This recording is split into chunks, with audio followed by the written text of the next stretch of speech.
Did you ever think about why the elderly people in our lives sometimes look so lonely and depressed?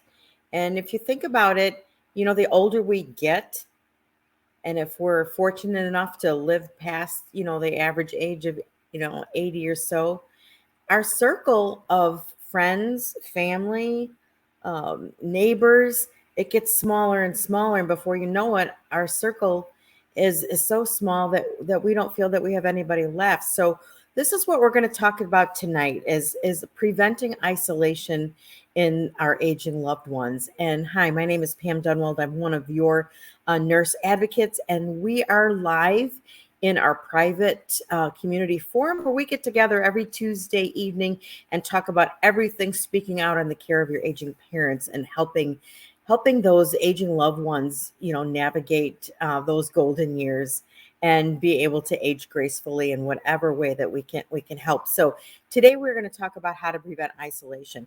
So let's look at a couple of things. Well, what's causing, or besides their circle of friends dwindling, what else is going on in their lives that may be impacting their ability to be a part of the social circles that they've been for many, many years? One of them is transportation. I mean, if you had to have had the talk, with your aging parents about maybe, it's not safe to drive, or maybe they're more comfortable only going short distances. So being able to get out and about, I mean, that's one way that's going to really reduce their ability to get out and be social and get out in the community.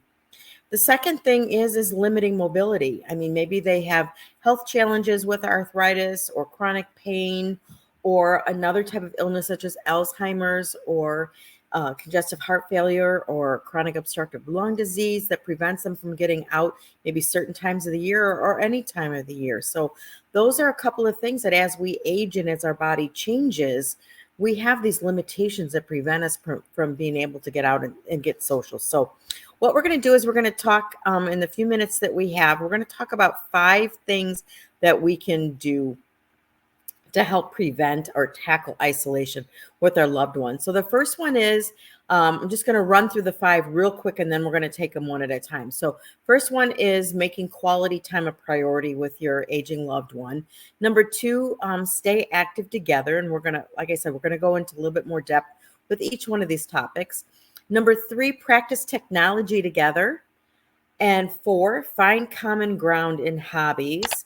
And we'll, again, explain a little bit more what these all mean. And the last one, reaching out to local resources. So we're going to talk about some resources that might be able to help reduce the amount of isolation.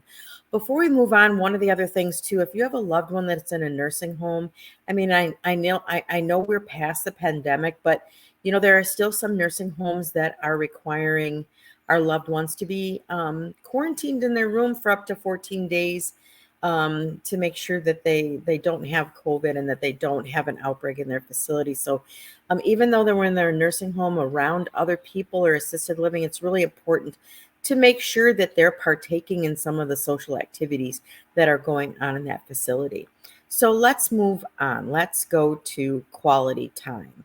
And, we are all busy. And if you are part of the sandwich generation, which means you are caring for aging parents, you also have your own kids and your own or grandkids and your own families that you're working with. That could limit the amount of time that you have available. But it is so super important. Make time for your aging parents or other aging loved ones. Maybe it's a Friday night, maybe a dinner and just for an hour, maybe you do something together, just some regular time or regularly scheduled time that maybe you can squeeze in on a weekly basis that they know and they have something to look forward to, say at the end of the week, because they know they're going to have a visit with you. So just try and fit into your busy schedule some kind of consistent quality time that you can spend with them, even if it's an hour. It doesn't have to be a long amount of time, just a consistent steady, so that they have the confidence knowing that yes, it's Friday. You're going to be stopping by at 6, and you're going to spend about an hour with them, and that gives them something to look forward to. So quality time is number 1. Number 2 is look at ways that you can stay active together. Exercise and physical activity is important for all of us. Us, as well as our aging loved ones.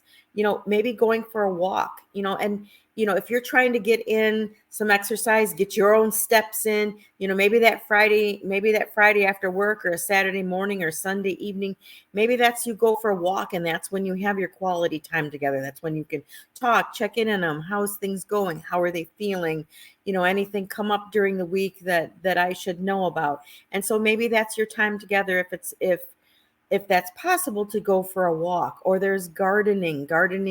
Everyone can get some exercise. And or maybe baking, doing something in the kitchen. So stay active together, and see if you can get them engaged. The more they are active, the better they're going to feel, and that's going to help them age more gracefully as well. All right, the next one is practicing technology together. This is, we have our sister company, Patient Advocate Match, and we have a directory of healthcare services that are unique services that maybe not everybody knows about. And we do have a gal, Sharon Harris, who has actually, it's a senior aging.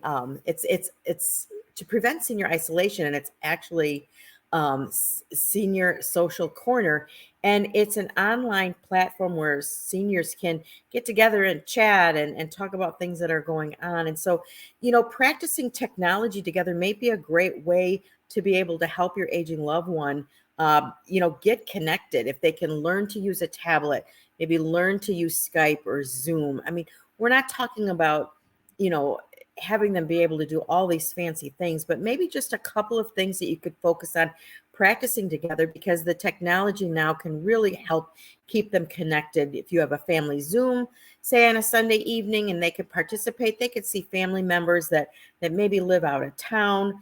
I know my mother-in-law is one who's very, very resistant to technology, and we're slowly working on that. She does have a smartphone now, so I know from experience that this isn't, an easy task. But I encourage you, maybe that your time together, that this would be something that you could do, is just, be very patient, and just take that time to just push towards maybe getting them to be a little bit comfortable with some kind of technology that certainly will help them feel more connected.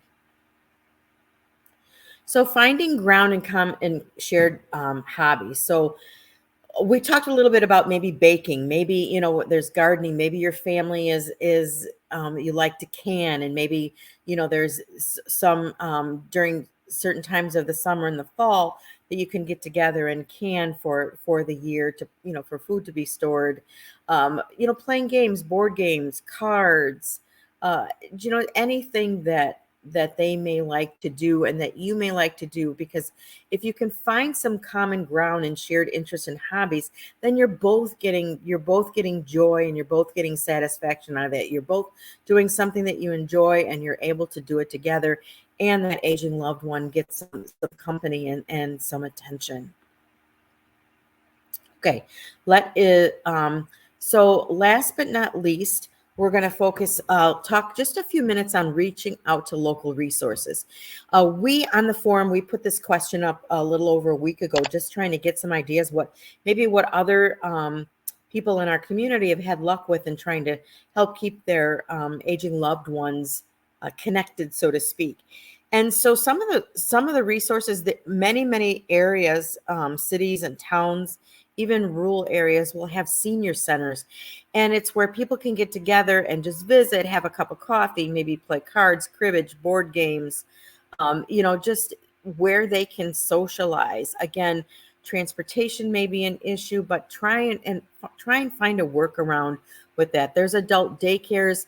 They're not everywhere. They're not as many adult daycares as there used to be, because Medicare no longer pays for those adult daycares. But assisted living, some senior communities, they offer some day trips and some outings and things that you can participate in. Your ADRC, or your local senior center, center of the aging, every county has a government senior agency that they may have different names, but every county has one. And so they have just a plethora of resources that for aging in your particular county, in your area, in your state. So that is a great place to look for what local resources might be in your area. So that is our little topic this evening on Tuesday Tips, just talking about isolation. And isolation is such a huge, important thing for aging because it can lead to mental health issues. It can lead to anxiety in the elderly. It can lead to depression. And they begin to wonder why their circle is so small. Why is everyone leaving and I'm still here? So they start to wonder about whether or not they have purpose anymore. So anything that we can do to make them feel connected with people and feel that they have a purpose. One of the things I remember my grandma, when I was young, one of my most favorite things is she lived upstairs from us, and my grandma and grandpa did, and I was the oldest of five, so I was so blessed to have more years with my grandma than the rest of my siblings. But I used to love to go up there. She'd be baking her pies, and my grandpa would love those little pot pies that would come in those little tins, and she would save those little tins. And I would go up there and she would make a pie, and she'd be making an apple pie, and she'd let me make a little tiny apple pie my size in those little tins.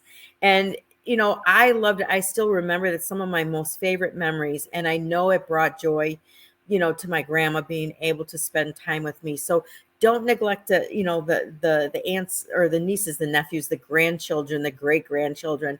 Don't forget to involve them, because they have such wonderful stories. And again, some of my most fondest memories of a child is things that I did with my grandma and grandpa. So that is my talk today. If you have any questions, please reach out. I'll have the link for us if anyone's interested in becoming a part of our forum. We'd love to have you join us, where we talk everything seniors.